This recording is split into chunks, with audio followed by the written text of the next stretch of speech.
సభ్యులకు నమస్కారం. పంచవీరభద్ర విశ్వవిద్యాలయం 5వ సంవత్సరం కోర్సులో భాగంగా మనసులోని ఒత్తిడిని, శరీరంలోని టాక్సిన్స్ ని తొలగించి అన్ని రకాల నీరసాలను, అనారోగ్యాలను పోగొట్టే సాధన సుఖ ప్రాణాయామము, బ్రీతింగ్ అవుట్, ఈ అంశం మీద కొన్ని విషయాలను మీతో షేర్ చేసుకోబోతున్నాను. పంచవీరభద్ర విశ్వవిద్యాలయం 5 సంవత్సరాల కోర్సులో భాగంగా ప్రస్తుతం మానవ సమాజం ముందు ఉన్న 2 పరస్పర విరుద్ధమైన పరిస్థితుల గురించి చాలా తరచుగా గుర్తు చేయడం జరుగుతోంది. ఆ 2 పరస్పర విరుద్ధమైన పరిస్థితులు ఏమిటి అంటే, 1 ఉజ్వల భవిష్యత్తు, 2 మహావినాశనం.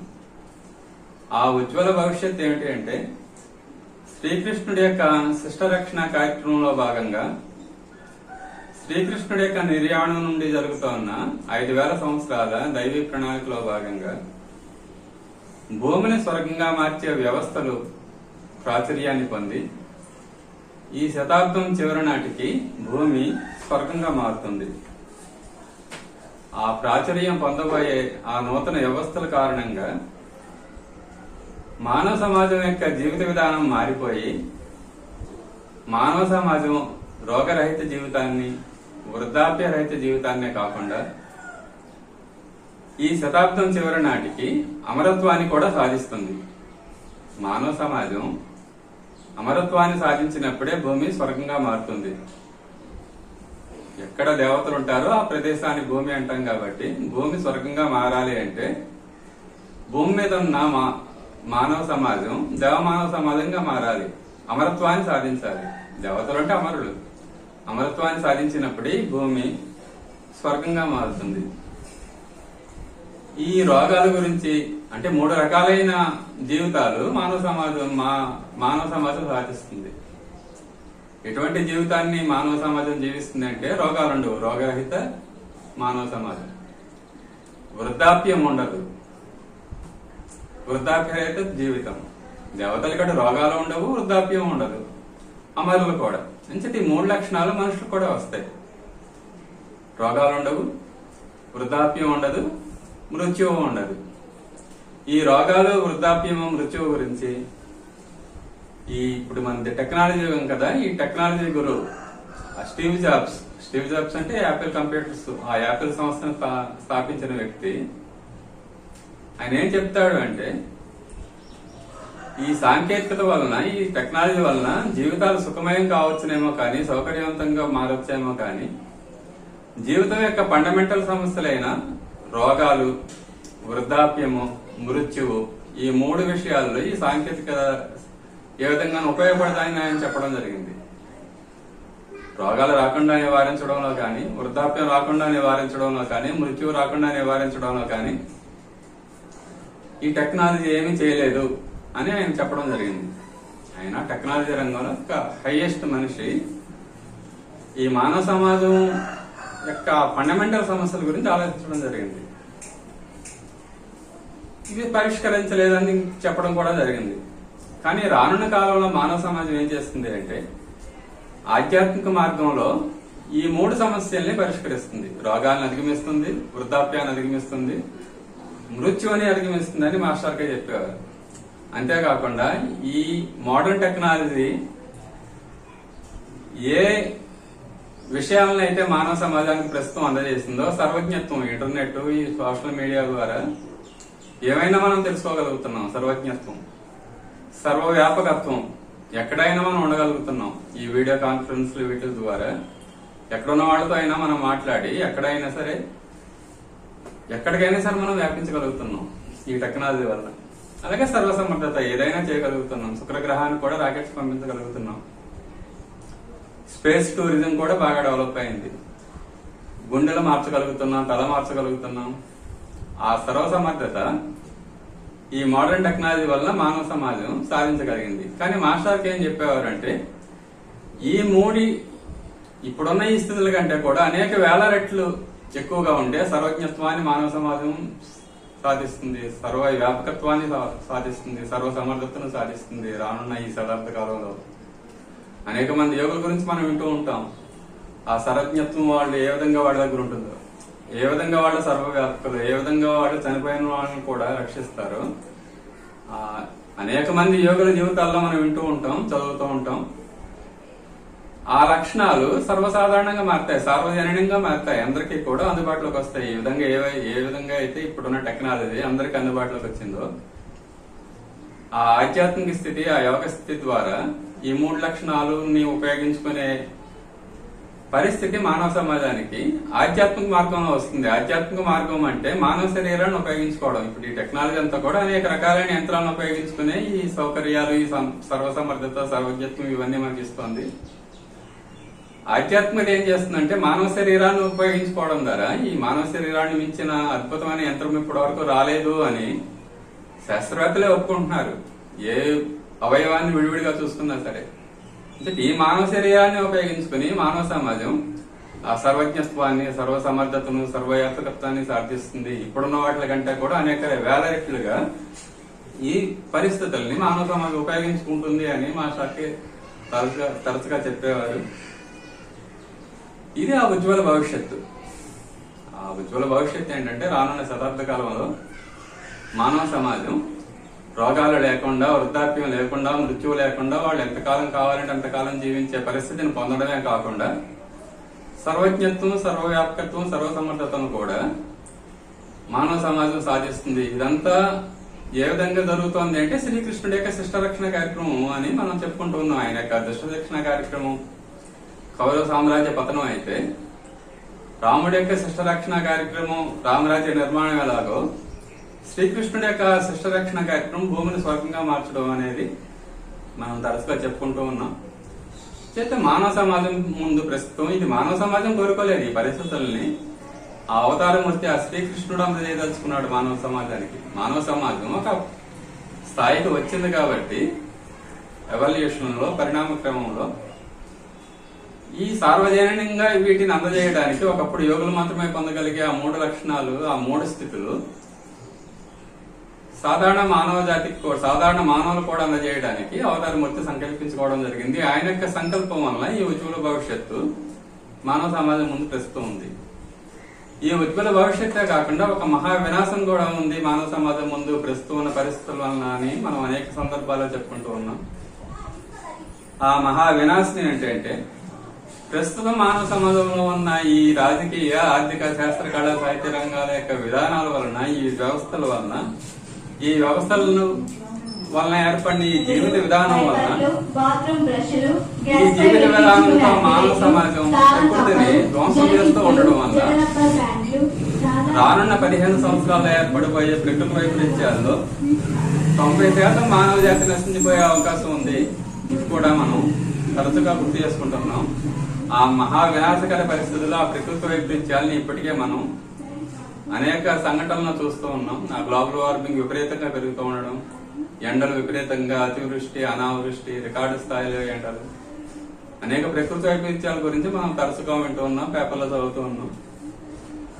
ఈ రాబోయే ఆ మహా వినాశనం, ప్రకృతి వైపరీత్యాల రూపంలో రాబోయే ఆ మహా వినాశనమే కాకుండా ఇప్పటికే మానవ సమాజం ఈనాటి మన సామాజిక జీవిత విధానం వలన అనేక మండు వ్యాధులతో సతమతం అవుతున్నాం. Cancer, BP, sugar, heart complaints ఈ సర్వసాధారణం అయిపోయాయి. అలాగే అకాల వృద్ధాప్యం. అంటే మానవ సమాజం ఎటు వెళ్లాలో ఉజ్వల భవిష్యత్తు వెళ్లకుండా పూర్తిగా రివర్స్ కి వెళ్తోంది. రోగరహిత జీవితాన్ని సాధించడం బదులు ఒకప్పుడు ఆ రోగరహిత జీవితం ప్రకృతిలో భాగంగా జీవించిన మానవ సమూహాన్ని సాధించేవి కూడా. భారతదేశంలో కూడా ఈ రోగాలు చాలా తక్కువ మందికే ఉండేవి. ఆ ప్రకృతిలో భాగంగా జీవిస్తే రోగాలు ఉండవు. కానీ ఇప్పుడు మన సామాజిక జీవితం ఎలా ఉంది అంటే ఈ మండు వ్యాధుల వైపు తోస్తుంది. రోగరహిత జీవితం గురించి కాకుండా నిరంతరం ఏదో ఒక రోగంతో మనం సతమతమయ్యే పరిస్థితులు ఇప్పుడు ప్రపంచవ్యాప్తంగా ఏర్పడ్డాయి. పైగా మామూలు రోగాలు కాదు, మండు వ్యాధులు కామన్ అయిపోయాయి. Cancer, sugar, BP, heart complaints. వృద్ధాప్యరహిత జీవితం వైపు వెళ్లకుండా అకాల వృద్ధాప్యం. ఒక 10 సంవత్సరాల క్రిందట నేను మా నాన్నగారు బ్యాంక్ వెళ్తే ఒక చెక్ మీద సంతకం పెట్టాల్సి వచ్చింది. ఆ ఉదాహరణ ఎప్పుడూ చెప్తూ ఉంటాను నేను. ఆయన కళ్ళజోడు లేకుండా సంతకం పెట్టారు, నేను కళ్ళజోడు పెట్టుకుని సంతకం పెట్టాను. అకాల వృద్ధాప్యం.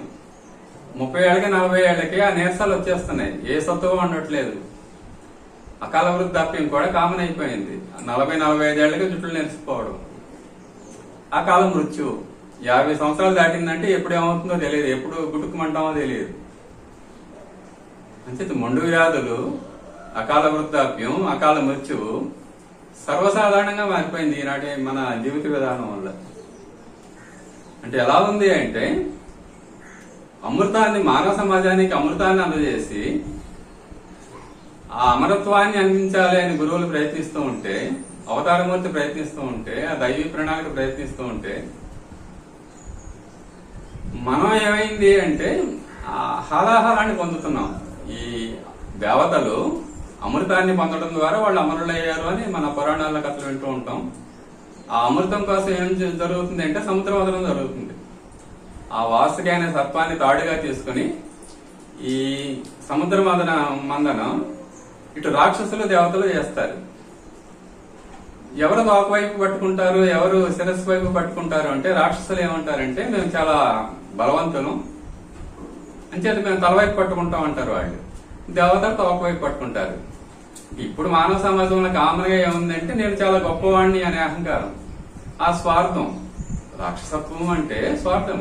మానవ సమాజంలో ఈ రాక్షసత్వం పెరగడం వల్ల, ఈ స్వార్థము, ఈ అహంకారం పెరగడం వల్ల నేను ఏదైనా సాధించేస్తాను, నేను చాలా గొప్పవాడిని, ఈ అహంకారం వల్ల ఏమవుతుందంటే గత 5000 సంవత్సరాలుగా ఆ ఋషులు, హిమాలయాల్లో ఉన్న ఋషి మండలి చేస్తున్న సముద్ర మదనంలో మనం ఎటువైపు వెళ్ళామంటే తలవైపు వెళుతున్నాం మానవులు, ఇప్పుడున్న మానవులు. ఈ అహంకారంతో, స్వార్థంతో సాధారణంగానే తల నుండి వచ్చి విషయంలో చిక్కుకొని ఈ రోగాలు, వృద్ధాప్యం, అకాల మృత్యువుల వారిని పడుతున్నాం. ఆ దైవత్వం ఉన్న కొద్ది గొప్ప తోక వైపు వెళ్తున్నారు, వాళ్ళు పాపం సేఫ్ గానే ఉంటున్నారు. ఈ వాసుకి తల నుంచి వచ్చే విషయమే కాకుండా హాలాహలం కూడా రాబోతుంది. ఆ హాలాహలాన్ని మనం రాబోయే 15 ఏళ్లలో ఎప్పటి ప్రకృతి వైపరీత్యాలనుకుంటున్నాం. ఆ ప్రకృతి వైపరీత్యాలని మనం దాటలేము. ఏ గరళ కంటుడో మళ్ళీ ఆ గరళాన్ని తాగాల్సిందే. అంచేత శ్రీకృష్ణుడి నిర్యాణం నుండి ఆ హిమాలయాల్లో ఉన్న ఋషి మండలి రకరకాల గురువుల్ని భూమి మీదకి పంపించి ఆ సముద్ర మదన చేస్తూ ఉన్నారు గత 5000 సంవత్సరాలుగా. ముద్ర అంటే సంస్కారం, సీల్. సముద్రం అంటే విత్ సీల్. మనలో ఉన్న సంస్కారాల్ని, మానవ సమాజంలో ఉన్న సంస్కారాల్ని మదించడం ద్వారా, రకరకాల పరిస్థితుల్ని క్రియేట్ చేయడం ద్వారా, రకరకాల పరిస్థితులను ఏర్పడేలా చేయడం ద్వారా ఆ ఋషులు ఏం చేస్తున్నారు అంటే మన సంస్కారాలని మదనం చేస్తూ మనలోంచి అమృతాన్ని చిలకడానికి, మనలో నుంచి అమృతాన్ని బయటకు తీసుకురావడానికి వాళ్ళు ప్రయత్నం చేస్తూ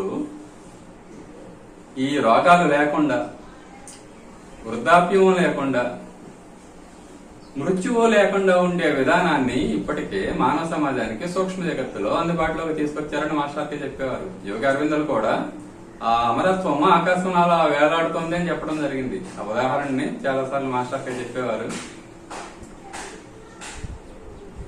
ఆ సత్స్థాయి పుట్టినప్పుడు ఆ నవంబర్ 23, 1926లో అమృతత్వం భూమి మీదకి దిగింది అని యోగి అరవిందులు ప్రకటించడం కూడా జరిగింది. అంతరిక్షంలో సూక్ష్మ జగత్తులో అమరత్వం ఉంది. ఇప్పటికే అమరత్వం అందుబాటులో ఉందంటే రోగరహిత జీవిత విధానం, వృద్ధాప్యరహిత జీవిత విధానం కూడా సూక్ష్మ జగత్తులో ఉంది. మన ఏమాత్రం ప్రయత్నం చేసినా అది చాలా ఈజీగా వస్తుంది. అక్కడ సూక్ష్మ జగత్తులో లేకపోతే సాధారణ మనిషి దాన్ని సాధించలేడు. ఒకప్పుడు యోగులు మాత్రమే ఆ సూక్ష్మ జగత్తు కంటే పై తలాలకి వెళ్లి ఆ అమరత్వాన్ని సాధించేవారు. కానీ సూక్ష్మ జగత్తులోకే ఇప్పుడు అమరత్వం క్రిందకి రావడం వల్ల, మనకి దగ్గరగా అందుబాటులోకి రావడం వల్ల, ఆకాశతత్వంలోకి దిగడం వల్ల మన యొక్క ప్రయత్నాలు, మన యొక్క అడుగులు అటువైపు పెడితే వాటిని ఈజీగా మనం పొందగలుగుతాం. గత 5000 సంవత్సరాలుగా కూడా ఈ 3 రకాల స్థితుల్ని మనకి అందజేయడానికి ఆ ఋషులు ప్రయత్నం చేస్తూనే ఉన్నారు. ఆ ఋషి మండలి రకరకాల గురువులను భూమి మీద 2500 సంవత్సరాల క్రిందట ఏం జరిగిందంటే బుద్ధుడు భూమి మీద అవతరించడం జరిగింది. ఆయన ఈ రోగాల మీద, వృద్ధాప్యం మీద, మృత్యువు మీద పరిశోధన చేయడం జరిగింది. ఆయన బుద్ధుడు మొట్టమొదట ఒక రోగిని చూస్తాడు, తర్వాత ఒక ముసలివాడిని చూస్తాడు, తర్వాత మృత్యువుని చూస్తాడు. ఈ 3 పరిస్థితులు, ఈ సంఘటన చాలా మందికి తెలుసు. ఈ 3 రకాల పరిస్థితుల్లో మానవునికి దుఃఖం లేకుండా బ్రతకాలి. దుఃఖం అంటే తెలియకుండా పెరిగాడు, సడన్ గా ఈ 3 దుఃఖాలు చూస్తాడు అతను. ఈ మూడు దుఃఖాలు లేకుండా బ్రతకడం ఎలా, దీని మీద పరిశోధన చేస్తాడు. రోగాలు లేకుండా, రోగాలు వచ్చినా దుఃఖమే మనకి, వృద్ధాప్యం వచ్చినా దుఃఖమే, మృత్యు వచ్చినా దుఃఖమే. ఈ మూడు రకాల దుఃఖాలు లేకుండా జీవించే విధానం ఎలా అని ఆయన పరిశోధన చేసి the golden mean path, the మధ్య మార్గం అనే ఒక విధానాన్ని 2000-5000 సంవత్సరాల క్రిందటే ఆయన బుద్ధుడు అందజేయడం జరిగింది. ఇటీవల కాలంలో కూడా అనేక మంది గురువులు ఈ మార్గాన్ని రకరకాల రూపాల్లో ఆ మృత్యువుని అమరత్వాన్ని పొందే విధానాన్ని, మనిషి అమరత్వమే సాధిస్తే ఆటోమేటిక్ గా రోగాలు ఉండవు, వృద్ధాప్యం ఉండదు. ఇటీవల కాలంలో ఈ విధానాన్ని అందజేసిన ఒక 7 గురుజంటలను కూడా మాస్టర్కే పరిచయం చేయడం జరిగింది. సివి బ్లావెట్స్కి, లహరి మహర్షి, యోగానంద, అలాగే ఒక 7 గురువుల్ని ఈ గత 200 సంవత్సరాలలో జన్మించిన ఒక 7 గురుజంటలను ఆయన తీసుకుని రామకృష్ణ పరమహంస, శారదామాత, సత్యసాయి, టీడీ సాయి, యోగి అరవిందులు, శ్రీమాత మెర్ర, పూజ్య గురుదేవుల పండిత శ్రీరామచరణ ఆచార్య, మాత భగవతి దేవి శర్మ,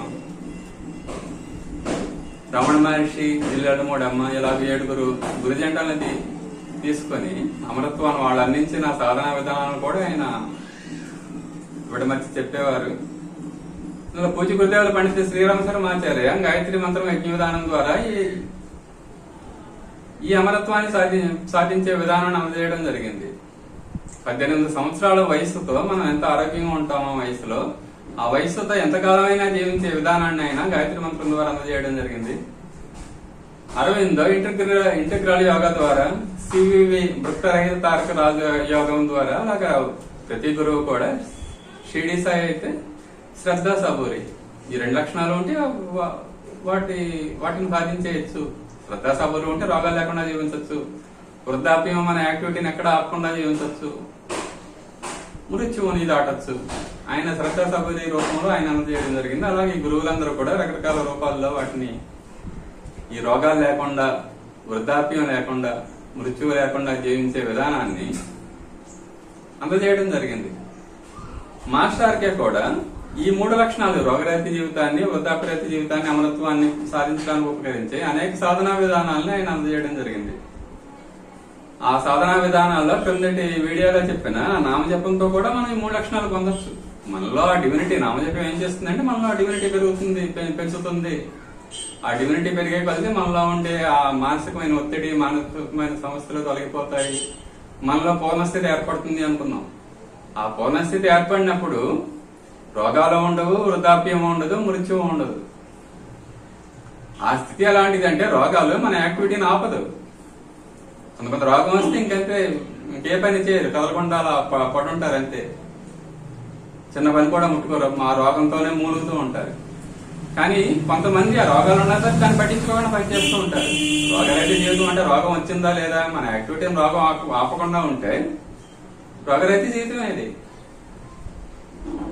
30 ఏళ్ళు, 40 ఏళ్ళు, 50 ఏళ్ళు వచ్చిన ముసలివాళ్ళలాగా నీరసంతో ఏ పని చేయకుండా అలా ఉండిపోయేవాళ్ళు చాలా మంది ఉంటారు. 70 ఏళ్ళు, 80 ఏళ్ళు, 90 ఏళ్ళు వచ్చిన ప్రెసిడెంట్లుగా, ప్రైమ్ మినిస్టర్లుగా పనిచేసే వాళ్ళు మనం చూస్తూనే ఉన్నాం. 80 ఏళ్ళు, 70 ఏళ్ళు, 80 ఏళ్ళు వచ్చిన వాళ్ళు ఒక ప్రధానమంత్రిగానో, ఒక ప్రెసిడెంట్ గానో బాధ్యతలు నిర్వర్తిస్తున్నారు అంటే వాళ్ళది రోగరహిత జీవితమే. బిల్ గేట్స్ కి ఇప్పుడు 68 సంవత్సరాలు. ఈ మధ్య ఈ వారంలోనే ఆయన ఏం చెప్పాడు అంటే, నాకు కూడా వారెన్ బఫెట్ లాగా ఇంకొక 20 సంవత్సరాలు ప్రతిరోజు ఆఫీస్కి వెళ్ళి పని చేయాలని ఉంది అన్నాడు. ఆయన కోరిక అది. వారెన్ బఫెట్ కి 94 సంవత్సరాలు. ఇప్పటికే డైలీ ఆఫీస్కి వెళ్ళి ఆయన వర్క్ చేస్తాడు. వృద్ధాప్యరహిత జీవితమే ఇది. ఈ బిల్ గేట్స్ కానీ, వారెన్ బఫెట్ కానీ వాళ్ళు స్థాపించిన సంస్థలు ఎన్నాళ్ళు ఉంటాయి? కొన్ని 100 సంవత్సరాలు ఉంటాయి. అమరత్వమే అది. వాళ్ళు చేసిన యాక్టివిటీస్ కొన్ని తరాలకు ఉపయోగపడతాయి. ఈ అమెరికన్స్ ఇప్పుడు మనలాగా వాళ్ళు ఆధ్యాత్మిక మార్గంలో లేకపోయినా సరే వాళ్ళు ఎందుకు అలాగా రోగరహితంగా, వృద్ధాప్యరహితంగా ఉండగలుగుతున్నారంటే వాళ్ళకంటే ఒక పెద్ద పెద్ద టార్గెట్స్ పెట్టుకున్నారు, పెద్ద పెద్ద లక్ష్యాలు పెట్టుకున్నారు. లక్ష్యాల కోసం నిరంతరం పనిచేస్తూ ఉంటారు. అమరత్వాన్ని సాధించాలంటే పెద్ద పెద్ద లక్ష్యాలు ఉండాలి మన దగ్గర. ఆ లక్ష్యం లేనప్పుడు అమరత్వం వచ్చి లాభం ఏంటి? 100 సంవత్సరాల జీవితాన్నే మనం సక్రమంగా జీవించలేకపోతే, రోగాలతోటి, నీరసాలతోటి సతమతం అయితే ఇంక మనకి అమరత్వం ఎందుకు? అమరత్వం అంటే మన ముందు చాలా అతిపెద్ద లక్ష్యాలు ఉండాలి. అతి పెద్ద లక్ష్యాలు డివినిటీ పెరిగి వెళ్తే బాధ్యత మనలో పెరుగుతుంది. దేవతలు ఏ విధంగా అయితే మొత్తం ప్రపంచానికి ఉపయోగపడే పనులు చేస్తూ ఉంటారో, వాయువు గాలి ఇస్తూ ఉంటాడు, వరుణుడు వర్షం ఇస్తూ ఉంటాడు, మనలో డివినిటీ పెరిగే కొద్ది ఏం చేస్తూ ఉంటాం అంటే సమాజానికి ఉపయోగపడే పెద్ద పెద్ద పనులు పెట్టుకుంటూ ఉంటాం. మనం పెద్ద పెద్ద పనులు చేస్తూ ఉంటాం. ఆ పెద్ద పనులు చేసే కొద్ది ఆ రోగరహిత జీవితం, వృద్ధాప్యరహిత జీవితంలో పెరుగుతూనే ఉంటుంది మనలో. ఆ టెస్లా, ఎలాన్ మస్క్ కానీ చూడండి, ఏ రంగంలో అయినా సరే, పొలిటికల్ రంగంలో కానీ బిజినెస్ రంగంలో కానీ టాప్ పొజిషన్ లో ఉన్న వాళ్ళు ఎంత యాక్టివ్ గా ఉంటారో, ఎంత రోగాలు మళ్ళా ఏం కృషించేవారు వాళ్ళు దాటేస్తారు ఆటోమేటిక్ గా. జాగ్రత్తలు తీసుకుంటారు ముందు రోగం రాకుండా. ఈ సెలబ్రిటీస్ కానీ వృద్ధాప్యం కానీ రోగాల ప్రభావం కానీ వాళ్ళ మీద లేకుండా చూసుకుంటారు. వాళ్ళు బ్యాలెన్స్డ్ గా ఉంటే వాళ్ళు చేసే పనులు సమాజానికి ఉపయోగపడితే కొన్ని తరాల వరకు వాళ్ళ పేరు అలా నిలిచిపోతుంది. చెప్తా ఈ నామజపంతో కూడా మనలో డివినిటీ పెరిగే కొద్ది 3 మనలో వచ్చేస్తాయి, పూర్ణస్థితి వచ్చేస్తుంది. అంటే ఈ రోగరహిత జీవితాన్ని, రోగాలు మనల్ని బాధించిన స్థితి, వృద్ధాప్యం మనల్ని బాధించిన స్థితి, మృత్యువు మనల్ని బాధించిన స్థితి, ఈ మూడింటిని ఇచ్చే ఇంకొక సాధన విధానం ఏంటంటే మాస్టర్ అందజేసింది సుఖ ప్రాణాయామం, బ్రీతింగ్ అవుట్. ఈ నామజపం ఎలాగైతే అతి చిన్న సింపుల్ గా కనిపిస్తుందో, కానీ దాన్ని సాధన చేస్తే ఆ పూర్ణత్వాన్ని ఇస్తుంది అది. అలాగే ఈ సుఖ ప్రాణాయామం, బ్రీతింగ్ అవుట్, సింపుల్, చాలా చిన్న టెక్నిక్ అది. సుఖ ప్రాణాయామం, బ్రీతింగ్ అవుట్ అంటే గాలి వదలడం అంతే. అసలు ఈ అనారోగ్యాలు, నీరసాలు ఎందుకు వస్తున్నాయంటే మనసులో వచ్చిన ఒత్తిడి వల్ల. ఇప్పుడు వచ్చే రోగాలన్నీ కూడా స్ట్రెస్ అండ్ స్ట్రెయిన్ అని డాక్టర్లే చెప్తున్నారు కదా, ఒత్తిడి వల్ల వస్తున్నాయి. మానసికమైన ఒత్తిడి, శారీరకమైన ఆ స్ట్రెయిన్, అలసట వల్ల రోగాలు, ఈ మొండు వ్యాధులు, అకాల వృద్ధాప్యం, అకాల మృత్యువులు సమాజంలో ఉన్నాయి. ఈ బ్రీతింగ్ అవి చివరికి ఆ లోపల ఉండిపోయిన ఒత్తిడి, లోపల ఉండిపోయిన మనం పీల్చే గాలి, తినే తిండి ఎలా ఉంది అంటే మళ్ళీ ఆ విషయాన్ని, టాక్సిన్స్ ని పెంచేస్తున్నాయి మన శరీరంలో. మన సామాజిక జీవితం ఎలా ఉంది అంటే మనసులో టాక్సిన్స్ పెరిగిపోతున్నాయి. ఈర్ష్య, ద్వేషం, కసి అన్ని పెరిగే పరిస్థితులు చుట్టుపక్కల ఏర్పడి ఉన్నాయి. కుటుంబంలో కానీ చుట్టుపక్కల కానీ ఆ మనసులో రకరకాల టాక్సిన్స్ పెరిగిపోతుంది. మనం పీల్చే గాలి కానీ మనం తినే తిండి కానీ ఎలా ఉందంటే శరీరంలో టాక్సిన్స్ పెంచేస్తున్నాయి. చివరికి అవి మనసులో టాక్సిన్స్ ఏమో నీరసం కింద, శరీరంలో టాక్సిన్స్ అనారోగ్యాల కింద బయటపడుతుంది. అది చివరికి ఏమవుతుందంటే అకాల మృత్యువుగా మారుతుంది. ఆ పూర్తి జీవితాన్ని జీవించలేకుండా, పూర్తి జీవితాన్ని యాక్టివ్ గా జీవించలేకుండా చేస్తుంది. సడన్ గా ఎప్పుడు రాలిపోతామో తెలియని పరిస్థితులు ఏర్పడుతున్నాయి. దీనికి కారణం ఏంటంటే మనసులో ఉన్న ఒత్తిడి, టాక్సిన్స్, మన శరీరంలో ఉన్న టాక్సిన్స్. ఈ సుఖ ప్రాణాయామం, బ్రీతింగ్ అవుట్ గురించి మాస్టర్కి వేదమయ జీవనం, శతమానం భవతి ఆ పుస్తకాల్లో చెప్పడం జరిగింది. ఈ సుఖ ప్రాణాయామం గురించి చెప్పిన ఉపన్యాసాలు అంటే వేదమయ జీవనం అనే పుస్తకంలో ఉంది ఒక ఉపన్యాసం. అలాగే శతమానం భవతిలో కూడా చాలా డీటెయిల్డ్ గా ఈ శ్వాస గురించి, ఆ ఆటమ్ ఆఫ్ లైఫ్ అంటారు శ్వాసను మాస్టర్కి. అందులోనే చెప్తారు ఆయన, మనం పీల్చే గాలి కంటే విడిచే గాలి చాలా తక్కువగా ఉంటుంది. ఎంత గాలి పీలుస్తామో అంతే గాలి కనుక మనం విడవగలిగితే అసలు వృద్ధాప్యమే రాదు అంటారు ఆయన. అసలు వృద్ధాప్యమే రాకపోతే మృత్యువే రాదు, ఎంతకాలంలో జీవించేస్తాం. ఈ సైంటిస్టులు కూడా వాళ్ళు చెప్పేది ఏంటంటే వయసు పెరిగే కొద్ది మనలో, మన కణాల్లో, సెల్స్ లో కొన్ని రకాలైన ఎంజైమ్స్, కొన్ని రకాలైన ప్రోటీన్స్ తగ్గడం వల్ల, తరుగుదల రావడం వల్ల ఈ వృద్ధాప్యం వస్తుంది అని. అవి ఎందుకు తరుగుదల వస్తున్నాయంటే టాక్సిన్స్ మన మనస్సులోనే, మన శరీరంలోనే పెరిగిపోయే టాక్సిన్స్ వలన ఆ ప్రోటీన్స్ యొక్క ఉత్పత్తి లేదా ఎంజైమ్స్ యొక్క ఉత్పత్తి తగ్గిపోయి వృద్ధాప్యం వస్తుంది. మనం పీల్చే గాలిలో 4/4 మాత్రమే వదులుతున్నాము అని ఆ వేదమయ జీవనంలో మాస్టర్కి చెప్పడం జరిగింది.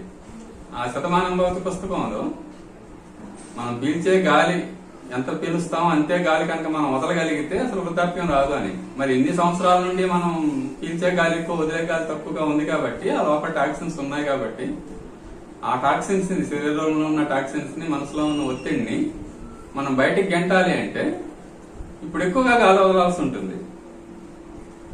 ఈ బ్రీతింగ్ అవుట్ కి మాస్టర్ కి సుఖ ప్రాణాయామం అని పిలవడంలో చిన్న లాజిక్ కూడా చెప్తారు. ఈ ప్రాణాయామ సాధనలో ఉంటుంది సహజ ప్రాణాయామం, సుఖ ప్రాణాయామం, లోమ విలోమ ప్రాణాయామం, భస్త్రిక, రకరకాల సాధనలు, ఒక 6 రకాలైన ప్రాణాయామాల గురించి కూడా మాస్టర్కి చెప్పడం జరిగింది. కపాలభాతి, అలా సహజ ప్రాణాయామం అంటే మనం సహజంగా గాలి గమనిస్తూ ఉంటే సహజ ప్రాణాయామం అవుతుంది. మన లోపల వెళుతోంది, బయటకు వస్తుంది, సహజ ప్రాణాయామం. తర్వాత సుఖ ప్రాణాయామం. సుఖ ప్రాణాయామం ఏం చేస్తామంటే గాలి పీల్చడానికి ట్రై చేయం, విడవడానికి ట్రై చేస్తాం. ఆ విడవడం ద్వారా మనకి సుఖం ఎలా వస్తుందో ఆయన ఉదాహరణ ఏం చెప్తారు అంటే వేదమయ జీవన పుస్తకంలో, మనం అమ్మ అబ్బా అని మూలుగుతాం ఏదైనా బాధ వచ్చినప్పుడు. ఆ మూలగడం వల్ల ఏమవుతుంది, అమ్మ అబ్బా గాలి బయటకు వెళ్తోంది. అంటే గాలి బయటకు ఎక్కువ విడవడం వల్ల ఏమవుతుందంటే మనకి రిలీఫ్ వస్తుంది, సుఖం ఏర్పడుతుంది. సుఖ ప్రాణాయామం. కానీ సుఖం ఏర్పడమే కాకుండా ఏమవుతుంది అంటే మన లోపల ఉన్న టాక్సిన్స్ బయటకు వెళ్ళిపోయి ఆ మనసులో ఉన్న ఒత్తిడి కూడా బయటకు వెళ్ళిపోతుంది. చేత మామూలుగా సాధారణ కూర్చొని ప్రాక్టీస్ చేయాలని చేసుకోవచ్చు. దీన్ని నడువు మెడ శిరస్సు నిటారుగా పెట్టుకొని గాలి పీల్చడానికి ట్రై చేయం, విడవడానికి ట్రై చేస్తాం. గాలి లోపలికి వెళ్తుంది, విడుస్తాం పూర్తిగా. పూర్తిగా విడిచిన తర్వాత ఎంతవరకు పూర్తిగా విడుస్తాము అంటే మన పొట్ట వెన్నుపోసుకు అంటుకునే అంతగా గాలి విడిచే కొద్దీ పొట్ట లోపలికి వెళ్తుంది. ఆ స్టమక్ పొట్ట ఎంతవరకు లోపలికి వెళ్ళాలంటే వెన్నుపోసుకు తగలాలి, అంతవరకు కూడా విడవాలి. మనం ఇంటర్నెట్ లో వీటిలో కూడా చూస్తే మనం సాధారణంగా విడిచే గాలి కానీ పీల్చే గాలి కానీ 300 ml నుంచి 500 ml వరకు ఉంటుంది. కానీ మనం 1200 ml వరకు 1200 ml వరకు కూడా గాలిని విడవచ్చు అని, అంత కెపాసిటీ మన లంగ్స్ కు ఉంది. ఎప్పుడైతే గాలి ఎక్కువగా విడిచామేమవుతుందంటే లంగ్స్ లో ఉన్న టాక్సిన్స్ అవన్నీ పోతాయి, మళ్ళీ పీలుస్తాం, ఫ్రెష్ గా ఆక్సిజన్ లోపలికి వెళ్తుంది.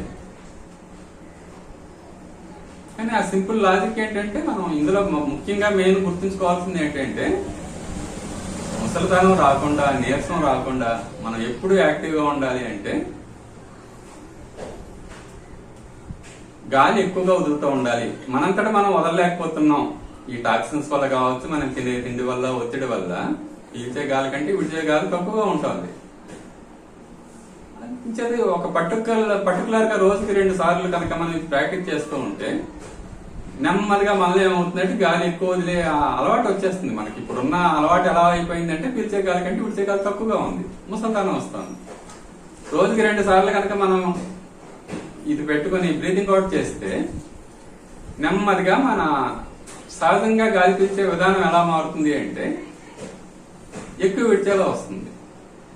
ఆ నీరసం పోయే ఇప్పుడు పెద్ద పెద్ద పై స్థాయిలోకి వెళ్ళిన వాళ్ళకి పెద్ద పెద్ద టార్గెట్స్ ఉంటాయి, ఒక విల్ పవర్ ఉంటుంది వాళ్ళు. ఆ విల్ పవర్ ఏం చేస్తుంది అంటే అనవసరమైన టాక్సిన్స్ ని, అనవసరమైన నీరసాన్ని బయట గెట్టేలా చేస్తుంది ఆ విల్ పవర్. మన దగ్గర విల్ పవర్ ఉండదు కాబట్టి మనం ఆ టాక్సిన్స్ మనలో పెరిగిపోతాయి.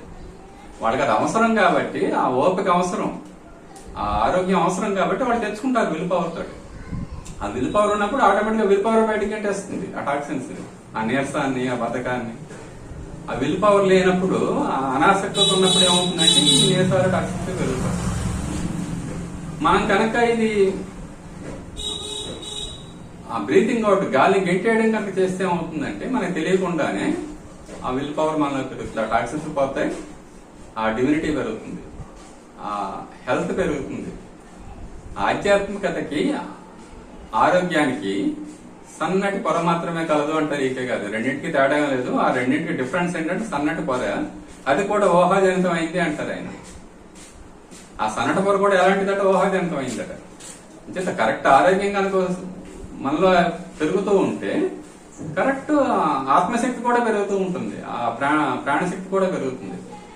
పెద్ద పెద్ద టార్గెట్స్ ఉన్న వాళ్ళు ఏం చేస్తారంటే వాళ్ళు ఆ సంకల్ప శక్తితోటి ఆ ప్రాణశక్తిని, ఆధ్యాత్మిక శక్తిని పెంచుకుంటూ ఉంటారు వాళ్ళు. అందుకు పెద్ద లక్ష్యాన్ని పెట్టుకునే జీవితంలో అంటారు మాస్టర్కి, లేదా ఒక పెద్ద లక్ష్యం ఉన్న సంస్థల్లో పనిచేయండి అంటారు. ఆటోమేటిక్ గా మీ దృష్టి ఒక పెద్ద లక్ష్యం ఉంటుంది కాబట్టి దానికి కావాల్సిన శక్తిని మీరు తెచ్చుకుంటారు, ఆ లక్ష్య సాధన మీద మీకు ఇంట్రెస్ట్ ఉన్నప్పుడు అంటారు ఆయన. అంటే బ్రీతింగ్ అవుట్ కూడా చాలా రిలాక్స్డ్ గా, హాయిగా కూడా చేయొచ్చు. మన క్రిందట వీడియోలో నామజపంని 4 సార్లు రోజు 16 మాలు చేయడం మంచిది, 16 మాలు చేయాలి అనుకున్నాం. ఆ 16 మాలలు నేను ఎలా చేస్తాను కూడా చెప్పడం జరిగింది. టిఫిన్కి ముందు కానీ తర్వాత కానీ 3 మాలలు చేస్తాను, 11ంటికి 5 మాలలు, 4ంటికి 5 మాలలు, పడుకునే ముందు 3 మాలలు. ఇది నేను రిలాక్స్ గా చేస్తాను. పడుకుని మంచం మీద పడుకునే ఆ శవాసనం వేసి హాయిగా రిలాక్స్డ్ గా చేతి వేళ్లతోటే లెక్క పెట్టుకుని చేస్తాను అని చెప్పడం జరిగింది. ఈ బ్రీతింగ్ అవుట్ కూడా అలా చేయొచ్చు. నేను బ్రీతింగ్ అవుట్ ఉదయం 11ంటికి సాయంత్రం 4ంటికి చేస్తాను. ఆ ఉదయం 11ంటికి జపం చేసినప్పుడే 5 మాలలు అయిన తర్వాత ఈ బ్రీతింగ్ అవుట్ కూడా చేస్తాను. ఒక 4-5 ఏళ్ల కిందట శతమానం భవతి పుస్తకంలో మాస్టర్కి చెప్పినప్పటి నుంచి కూడా నేను చేస్తున్నాను. ఎందుకంటే నా పనికి అది అవసరం, ఓపిక అవసరం. ఓపిక ఉండట్లేదు, ఓపిక అవసరం. అంచేత ఏం చేస్తున్నాను, చెప్తున్నాను కదా, పెద్ద టార్గెట్ ఉన్నప్పుడు వాళ్ళు ఏం చేస్తారంటే వాళ్ళకి అది అవసరం కాబట్టి ఇవన్నీ వాళ్ళు ఫాలో అవుతారు. అలాగే ఈ యాక్టివిటీకి నాకు ఓపిక అవసరం కాబట్టి నేను ఆ నామజపంతో పాటు ఈ బ్రీతింగ్ అవుట్ కూడా చేస్తూ ఉంటాను 108 సార్లు. గాలి వదలటం, పెంచడానికి ట్రై చేయం, కళ్ళు మూసుకుంటాం, హాయిగా పడుకుంటాం. ఆ జపం పూర్తయిన తర్వాత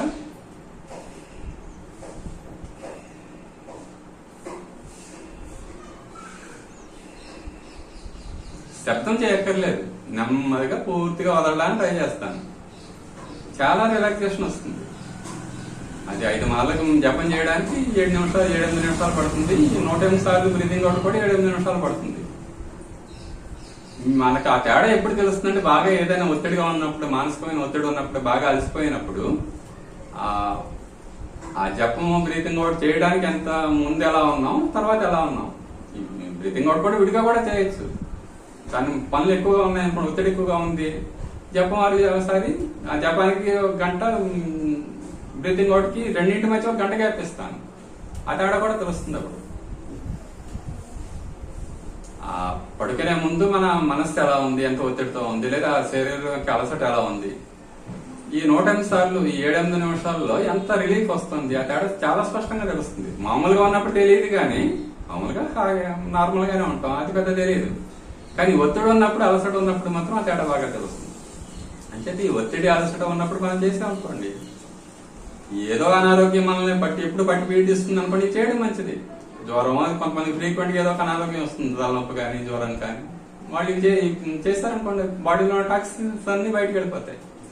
అలాగే ఏదో ఇప్పుడున్న వాతావరణం, సామాజిక జీవితాన్ని బట్టి ఏదో ఒక మానసిక సమస్య, మానసిక ఒత్తిడి, ఎప్పటికప్పుడు మనం ఫ్రెష్ అయిపోతూ ఉంటాం. 2 పూటలో కూడా త్రికాల సంధ్యావందనం అనుకోవచ్చు, లేదా ముస్లిం చేసే 5 సార్లు నమాజు అలా పెట్టుకోవచ్చు. మనం 5 సార్లు పెట్టుకోవచ్చు. పొద్దుట సాయంత్రం మెడిటేషన్, మధ్యలో 3 సార్లు నామజపం, బ్రీతింగ్ అవుట్, 5 సార్లు నమాజ్ చేసినట్టు అవుతుంది. నమాజులు ఏం చేస్తారు, ఆ డివైన్ పవర్ తో వాళ్ళు సంబంధం పెట్టుకుంటారు. త్రికాల సంధ్యావందనం ఏం చేస్తాం, ఆ డివైన్ పవర్ తో సంబంధం పెట్టుకుంటాం. ఇదే అంతే. బ్రీతింగ్ అవుట్ ద్వారా శ్వాసే భగవంతుడు, మాస్టర్ స్పష్టంగా చెప్పారు. నేను పొద్దుట వికీపీడియాలో చూస్తే అందులో రాస్తుంది, స్పిరిట్ అనే పదం బ్రెత్, లాటిన్ లో స్పిరిటస్ అంటే బ్రెత్ అని అర్థం అంట, శ్వాస అని అర్థం అంట. శ్వాసే, స్పిరిట్ అంటే ఆత్మ. ఎప్పుడైతే మనం శ్వాసను ఉపయోగించుకుంటున్నామో అదొక ఆధ్యాత్మిక సాధన అవుతుంది, ఆధ్యాత్మికంగా గ్రో అవుతాం. ఆ శ్వాస ద్వారా ఏం చేస్తున్నాం, మనలో ఉన్న టాక్సిన్స్ తీసేస్తున్నాం. మనలో మనలో ఉన్న డివినిటీని బయటకు రాకుండా అడ్డుకునేవి ఏమిటి అంటే, షట్చక్రాలు, పంచకోశాలు, 3 గ్రంథులు అని చెప్తారు మాస్టర్కి. ఆ లోపల ఉన్న డివినిటీని, ఆ దైవత్వాన్ని 14 గుడ్డలు కప్పేస్తున్నాయి. అంచేత ఆ షట్చక్ర జాగరణ జరిగినప్పుడు, ఆ పంచకోశ అనావరణ జరిగినప్పుడు, ఆ త్రిగంధి వేదన జరిగినప్పుడు మనలో ఉన్న డివినిటీ ప్రకటీకృతం అవుతుంది. మనం నామజపం ద్వారా కానీ, ఈ బ్రీతింగ్ అవుట్, ఈ శ్వాస ద్వారా కానీ, ఈ 3 లక్షణాలు, ఆ 3 సాధనల్ని కూడా మనం సాధించవచ్చు. ఆ త్రిగంధి వేదన కానీ, షట్చక్ర జాగరణ కానీ, పంచకోశ అనావరణ కానీ స్లోగా జరుగుతూనే ఉంటాయి. పర్టికులర్ గా సాధన చేస్తే ఫాస్ట్ గా జరుగుతాయి. మనం ఇది నామజపం చేసినా, లేదా ఈ బ్రీతింగ్ అవుట్ శ్వాసకు సంబంధించిన ఏ ప్రాణాయామం చేసినా సహజ ప్రాణాయామంతో కూడా అవుతుంది. సహజ ప్రాణాయామం స్లో ప్రాసెస్. ఇది ఇక్కడ ఏంటంటే ఈ టాక్సిన్స్ కట్టడంలో ఇది బాగా ఉపయోగపడుతుంది. ఉస్క ప్రాణాయామం, ఈ బ్రీతింగ్ అవుట్. నామజపంతో పాటు ఇది కూడా మనం చేసుకుంటే చాలా మంచి రిజల్ట్స్ కనిపిస్తాయి. అంటే ఈ నామజపం, బ్రీతింగ్ అవుట్ తో పాటు మెడిటేషన్, కొన్ని ఆహార నియమాలు కనుక పాటిస్తే ఈ రోగాలు, వృద్ధాప్యాన్ని దాటేయడమే కాకుండా అమర్త్యం వైపు కూడా మనం చాలా త్వరగా అడుగులు వేయడం జరుగుతుంది. కానీ మాస్టర్కి ఇంకొక హెచ్చరిక కూడా చేశారు. ఎవరైతే అమృత్వాన్ని సాధిస్తారో, ఎవరైతే 4th డైమెన్షన్ లో ఉంటారో, ఎవరైతే స్థిత ప్రజ్ఞ స్థితిని సాధిస్తారో వాళ్ళు మాత్రమే భూమి మీద మిగులుతారని చెప్పడం జరిగింది ఆయన. మిగతా వాళ్ళు భూమి మీద ఉండరు. వాళ్ళ కోసం వేరే 2 గ్రహాలని గురువులు ఏర్పాటు చేయడం జరిగిందని కూడా చెప్పారు. అంటే ఈ రాబోయే భూమి స్వర్గంగా మారే స్థితిలో మనం భూమి మీద ఉండడమే అది చాలా అదృష్టం. కాబట్టి పోనీ మనం భూమి స్వర్గంగా మారుతుందా లేదా, మనం అమరంలో అవుతామా లేదా ప్రక్కన పెట్టినా గ్యారంటీగా రోగరహిత జీవితాన్ని ఈ సాధనలు కనుక మనం చేస్తుంటే రోగాలు లేకుండా బ్రతకచ్చు, రోగాన్ని లెక్క చేయకుండా బ్రతకచ్చు, ముసలితనాన్ని లెక్క చేయకుండా బ్రతకచ్చు. ఆ ప్రైమ్ మినిస్టర్లు, ప్రెసిడెంట్ లాగా మనం చేసే పనులు కొన్ని తరాలకి ఇప్పుడు మాస్టర్కే పూజ గురుదేవులు పండిత శ్రీరామ శర్మాచార్య చెప్పిన సాధనలు కానీ, ఆ విషయాలు కానీ, లేదా మాస్టర్కి చెప్పిన విషయాలు కానీ మనం మాట్లాడుకుంటున్నాం. వాడు చేసిన పనులు కొన్ని తరాలకు అలా ఉపయోగపడతాయి. ఆ బుద్ధుడు చేసిన పనులు కానీ, శంకరాచార్య చేసిన పనులు కానీ, అలాగే మన పనులు కూడా కొన్ని తరాలకు ఉపయోగపడతాయి. అది అమరత్వమే. ఆ అమరత్వం మాత్రం గ్యారంటీగా వచ్చేస్తుంది మనకి ఈ సాధనలు మనం చేసుకుంటూ ఉంటే. అమరత్వం వైపు వెళ్తాం. అంతేకాకుండా మాస్టర్కి ఆ హెచ్చరికను కూడా మనం పట్టించుకునే వాళ్ళం అవుతాం. ఆ ఉజ్వల భవిష్యత్తుని, ఆ శ్రీకృష్ణుడి వదలుచుకున్న ఉజ్వల భవిష్యత్తుని కూడా మనం పొందగలుగుతాం. అంచేత ఈ మాస్టర్కి ఇచ్చిన గైడెన్స్ ని పర్సనల్ గా ఎవరైనా పొందాలి అంటే ఈ పంచవీరభద్ర విశ్వవిద్యాలయం 5వ సంవత్సరాల కోర్స్ కి కంట్రిబ్యూటర్స్ గా సభ్యులకే హెల్ప్ చేస్తూ ఈ రకరకాల అనేక సాధనల్ని అనేక కోణాలు ఆయన అందజేయడం జరిగింది. వాటిలో కూడా పర్సనల్ గా గైడెన్స్ పొందొచ్చు. కంట్రిబ్యూషన్ 10,000 రూపాయలు, ఆ సభ్యత్వం 4,000 రూపాయలు. ఈ పంచవీరభద్ర విశ్వవిద్యాలయం 5 సంవత్సరాల కోర్సులో భాగంగా ఇప్పటి వరకు ఇచ్చిన ఆ వీడియోలన్నీ కూడా ఆ వీడియోల వివరాలు, వాటి యొక్క లింక్స్ panchaveerabhadra.com అనే వెబ్సైట్ లో ఇవ్వడం జరిగింది. వాటిని అందరూ చూడొచ్చు. వాటిని చూసి వాటిని కూడా యూజ్ చేసుకోవచ్చు. అలాగే మాస్టర్కే ఇచ్చిన అనేక వందల ఆడియోలు, అనేక వీడియోలు missionark.com అనే వెబ్సైట్ లో ఉన్నాయి. అది ఒక మహాసముద్రం missionark.com అనేది. మీరు ఆ వెబ్సైట్ లో కూడా చూసి మాస్టర్కే మిగతా విషయాలు కూడా ఇచ్చిన ఆయన మిగతా గైడెన్స్ అవి కూడా చూడొచ్చు. జై గురుదేవ్.